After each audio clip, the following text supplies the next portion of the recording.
আচ্ছা, আপনি কি জানেন আজ থেকে ঠিক 100 বছর পর আপনি, আমি কিংবা এই পৃথিবীর বুকে বেঁচে থাকা একটা মানুষও আর জীবিত থাকবে না। আমরা সবাই চলে যাব মাটির নিচে।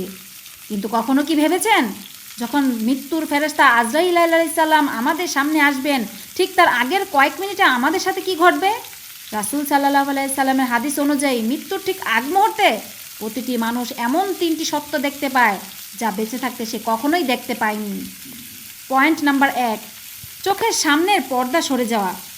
পবিত্র কোরআনে সূরা কাফের 22 নম্বর আয়াতে আল্লাহ তাআলা স্পষ্ট বলেছেন, তোমার সামনে থেকে পর্দা সরিয়ে দেওয়া হয়েছে, ফলে আজ তোমার দৃষ্টি অত্যন্ত তীক্ষ্ণ।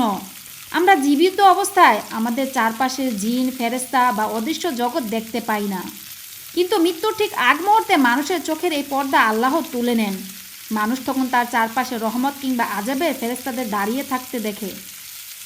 সে চিৎকার করে বলতে চায়, দেখো আমার সামনে কারা দাঁড়িয়ে আছে, কিন্তু ততক্ষণে তার গলার আওয়াজ বন্ধ হয়ে যায়। পয়েন্ট নাম্বার 2, পুরো জীবনের আমল নামার প্রতিফলন। ঠিক এই মুহূর্তে মানুষ তার জীবনের শুরু থেকে শেষ পর্যন্ত করা ভালো এবং মন্দ কাজগুলো চোখের সামনে ভেসে উঠতে দেখে। সে যদি ভালো মানুষ হয় তবে তার করা ইবাদত, দান, সদকা আর নেক কাজগুলো তাকে সান্ত্বনা দিতে শুরু করে। আর যদি সে পাপী হয় তবে তার অন্যায়, জুলুম আর ছেলে দেওয়া সালাদগুলোর কথা মনে পড়ে সে চরম অনুশোচনায় ভোগে। সে তখন ছটফট করতে থাকে আর মনে মনে বলে, হায়, আমি যদি আর মাত্র কয়েকটা মিনিট সময় পেতাম, তবে আল্লাহর সেজদায় লুটিয়ে পড়তাম। পয়েন্ট নাম্বার 3, শেষ ঠিকানা নির্ধারণ। হাদিসে এসেছে, মৃত্যুর ঠিক আগ মুহূর্তে মুমিন বান্দাকে জান্নাতে তার প্রাসাদ দেখানো হয় এবং তার রূহ অত্যন্ত শান্তির সাথে শরীর থেকে বের হয়ে যায়।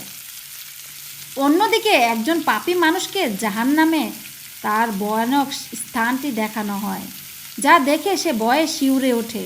তার রূহ শরীর থেকে বের হতে চায় না, কিন্তু ফেরেশতারা কঠোরভাবে তা টেনে বের করেন। প্রিয় দিনী ভাই ও বোনেরা, এই সময়টা আমাদের প্রত্যেকের জীবনে আসবে। আজ আমরা দুনিয়ার পিছনে ছুটছি, অথচ মৃত্যু আমাদের পিছনে ছায়ার মতো তাড়া করছে।